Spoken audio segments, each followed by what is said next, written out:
학교에서 교육, 약속, 문화생활에 이르기까지 행위가 전제되어야 하는 모든 것들이 라떼로 시작하는 전설이 될지도 모른다면 믿을 수 있으세요? 말도 안 되는 이야기 같지만 이미 국내외 많은 기업들이 오프라인으로 이루어져야 할 행위들을 온라인에서 진행하고 있어요. 실제로 가상의 공간에서 롯데푸드는 대학생 마케터 채용을 진행했고, 네이버는 신입사원들을 대상으로 사업 구경과 회식을 했습니다. 심지어 한 대학교에서는 입학식을 열기도 했는데 도대체 무슨 변화가 일어나고 있는 걸까요? 이번 영상에서는 핫하게 떠오른 네이버 Z라는 기업에 대해서 알아보면서 그동안 취준생분들의 분석 요청이 이어졌던 산업, 메타버스에 대한 기본 지식까지 초등학생도 이해할 수 있을 정도로 간단하고 쉽게 다뤄볼게요.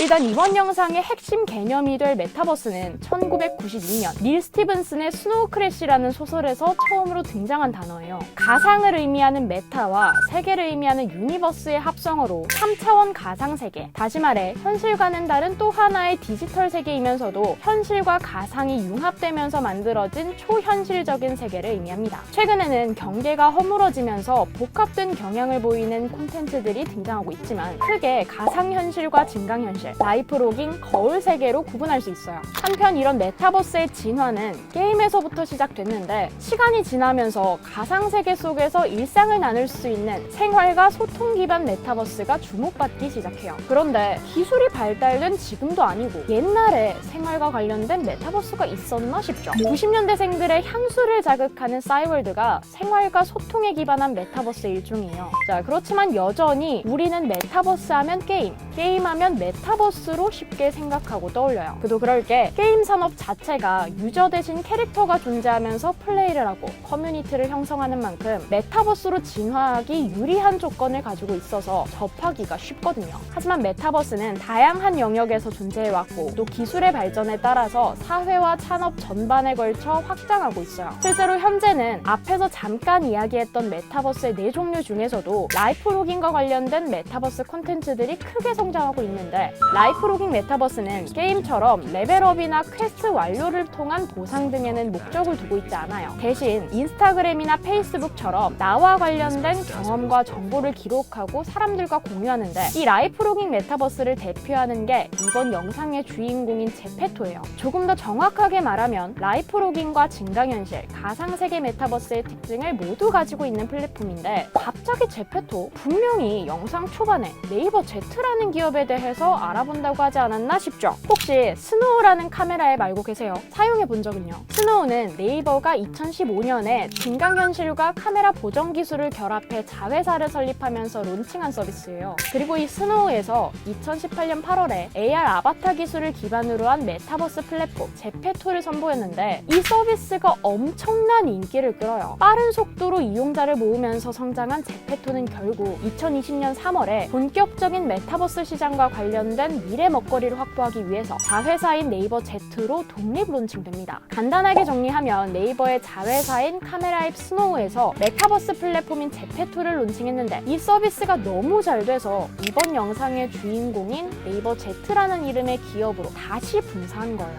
자, 이쯤 되니까 도대체 얼마나 잘 됐길래 분사까지 한 걸까 궁금해지는데, 지난해 12월을 기준으로 출시한 지 3년도 안 돼서 글로벌 가입자 수가 2억 명을 기록했어요. 세계를 사로잡은 OTT, 넷플릭스와 가입자 수가 비슷합니다. 무엇이 제페토를 주목받도록 만들었을까요? 제페토는 이용자가 자신과 닮은 아바타를 제작할 수 있는 것 외에도 크게 2가지 서비스를 제공하고 있는데, 이 중 하나인 제페토 월드는 일종의 놀이터라고 생각하면 이해하기가 쉬워요. 이용자들이 모여서 게임을 즐기거나 메시지를 주고받을 수도 있고, 다양한 공간을 직접 제작한 뒤에 친구들을 초대해서 시간을 보낼 수도 있어요. 스스로 만들어낸 가상의 공간에서 주인공이 된 것처럼 자유롭게 활동할 수 있는 만큼 새로운 기술과 환경에 대한 거부감이 적은 MZ세대들이 발을 들이게 되면서 전체 이용자의 80% 이상이 10대로 채워집니다. 자연스럽게 잠재적 소비자인 MZ세대를 고객으로 확보하려는 기업들도 제페토에 뛰어드는데, 대표적으로 패션업계의 경우 나이키, 캔버스, MLB처럼 대중적인 글로벌 브랜드뿐 아니라 역대 높기로 유명한 명품 브랜드들 역시 줄줄이 입점해요. 실제로 구두 한 켤레 가격이 100만 원대를 기록하는 것으로 유명한 크리스찬 루부텐은 코로나로 패션쇼가 취소되자 신상품을 제페토에서 먼저 선보이고, 구찌는 아예 아바타가 옷을 입어보고 구입할 수 있는 구찌 빌라를 만듭니다. 신기하죠? 이렇게 제페토를 통해서 메타버스 마케팅을 하고 있는 건 패션업계뿐만 아니라 카드사와 식품업계, 유통업계들도 마찬가지인데, 사실 제페토 같은 라이프로깅 메타버스와 가장 적극적으로 결합하고 있는 분야는 따로 있어요. 바로 엔터테인먼트 산업이에요. 제페토는 지난해 하이브, YG, JYP 등의 엔터테인먼트사에게 170억 원의 투자를 받으면서 관계를 맺었어요. 자연스럽게 엔터사 역시 제페토에 입점해서 소속 가수들과 관련된 서비스를 제공하고 있는데, 앞에서도 잠깐 이야기했지만 제페토는 이용자의 80%가 10대인데다가 가입자 2억 명 중에서도 해외 비중이 90%로 압도적이에요. 엔터사 입장에서는 시공간적 제약이 없는 메타버스의 특징을 활용해서 더 다양하고 많은 팬들과 소통할 수 있고, 제페토 입장에서는 글로벌 팬덤과 오락적 경쟁력을 가지고 있는 엔터사를 통해서 새로운 이용자들을 확보해 나갈 수 있어요. 서로가 서로에게 매력적일 수밖에 없습니다. 그런 만큼 제페토는 엔터테인먼트 기업들과 손을 잡는 것에서 멈추지 않고 CJ ENM의 1인 창작자 지원 사업인 다이아TV와도 제휴를 맺어요. 이 기회를 통해서 IP를 활용한 콘텐츠를 생산하면서 Z세대를 사로잡고 콘텐츠 시너지를 강화할 수 있는 동력을 마련해 나갈 계획이라고 해요. 한편 제페토가 제공하고 있는 서비스에는 제페토 월드 외에도 제페토 스튜디오가 있는데, 이 스튜디오에 크리에이터로 등록되어 있는 이용자들은 직접 디자인한 아이템을 다른 이용자들에게 팔면서 가상화폐인 잼을 벌 수 있어요. 일반 이용자들이 1,200원을 충전하면 14잼을 가질 수 있는데, 반대로 돈을 버는 크리에이터의 경우 제품 판매 수익으로 총 5,000잼 이상 모으게 됐을 때 실제 현금으로 전환해서 수익을 낼 수 있어요. 잘만 하면 일상에서 소소하게 쓸 수 있는 정도의 돈을 추가로 벌 수 있는 거예요. 하지만 마음속 깊은 곳에서는 아바타 상품 판매가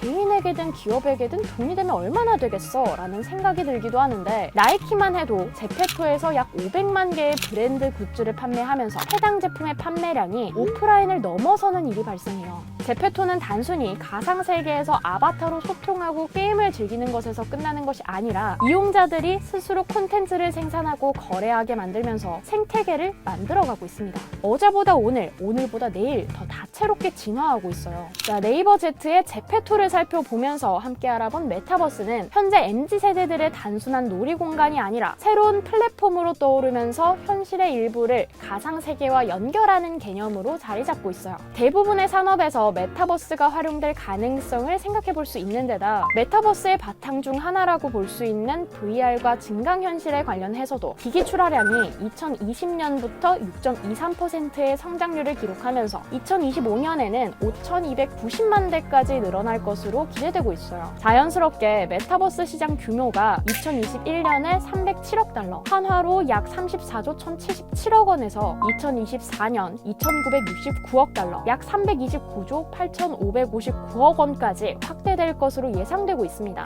우리의 삶에 혁신적인 변화를 가져올 것으로 예상되고 있는 메타버스의 발전, 그 속에서 네이버 Z는 과연 제페토를 통해 어떤 세계를 보여줄까요? 머지않아 펼쳐질 새로움에 휩쓸리는 것이 아닌 부드럽게 스며들기 위해서 취준생 모두에게도 준비가 필요한 시점이 아닐까 생각합니다. 취준생을 위한 기업 분석 리포트, 이번 이야기는 여기까지입니다. 궁금한 기업, 알고 싶은 산업이 있다면 댓글에 남겨주세요. 짧고 쉽게 알려드릴게요.